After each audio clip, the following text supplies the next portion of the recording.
Hello, my name is Sarah Shawbrook, and I'm going to be giving a presentation on how to use the Knowledge Matters ticket pricing feature in the sports simulation through the lens of the WNBA team Indiana Fever.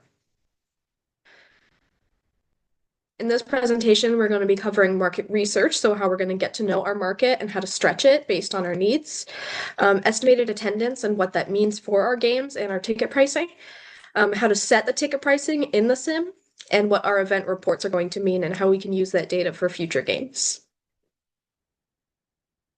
So here's what market research looks like in the sim.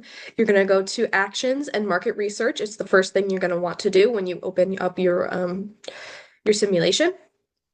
You're going to select that bottom question that says how much are you willing to pay to see a football game? Obviously, because we want to know what our market is willing to pay for these kind of tickets, what their budget looks like, what their values tend to steer toward. When you hit the OK, you're going to get this screen, which gives you a range of prices of what people are willing to pay.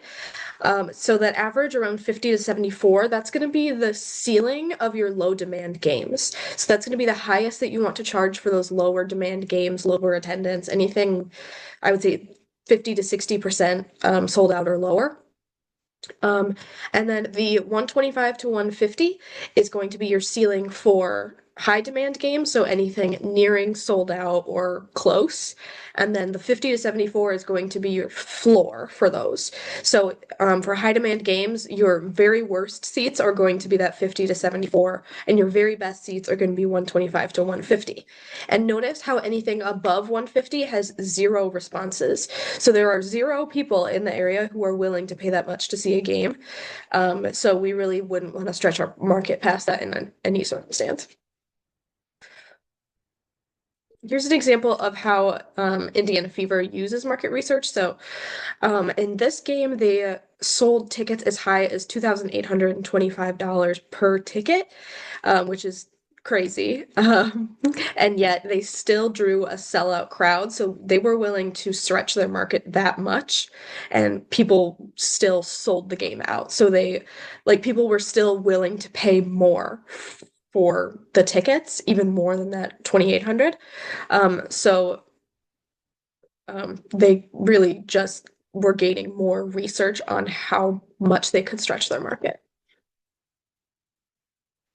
Here's some examples of deciding when to stretch your market. So this is also some more Fever games on the left. That is a home game on a Tuesday. So $18 per ticket. That's pretty good. Home game on a Saturday, which tends to go around $60. And then home game on a Saturday against a rival team, the prices go up from there. So as the demand goes up for each game, so weekend games, rival team games, the prices are going to go up too, which is going to be similar to what we see in the sim. So on higher demand games, there's going to be higher estimated attendance, estimated fans. That game on the bottom there, the 19,000, is an estimated sellout game, so there's going to be a sold out stadium. Those are the kind of games where we can charge closer to that 125, 150. I would stick in that 150 for a sellout game. In the sim, here's how you're going to set your ticket prices. So you're going to go to actions, ticket pricing, and you can pick whichever game you want. I would highly recommend doing one game at a time because often it takes a lot of trial and error to get where you want to be. You're gonna have to look at event reports, get some data, come back. So you select a game. Where that little gold medal is the best seat, so that's gonna be where your highest prices are. After you run the game, this is the screen that you're going to see. So these seats in the yellow, those prices were too high because only 70 to 77% got sold out, which means we can increase those prices to get some more revenue. These 100% sold out seems like it would be a good thing, but actually it means we could get some more revenue out of those tickets. So you could raise those prices because people were willing to buy more. The 99% is a perfect sweet spot. That's where you want to be.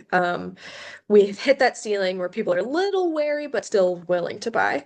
And then up there, it says it was a loss. So the more that you lose in a season, the less willing people are, the less people will want to come see a game. So if you're losing more often, your ticket pricing is going to have to come back down, which you can play with in player management.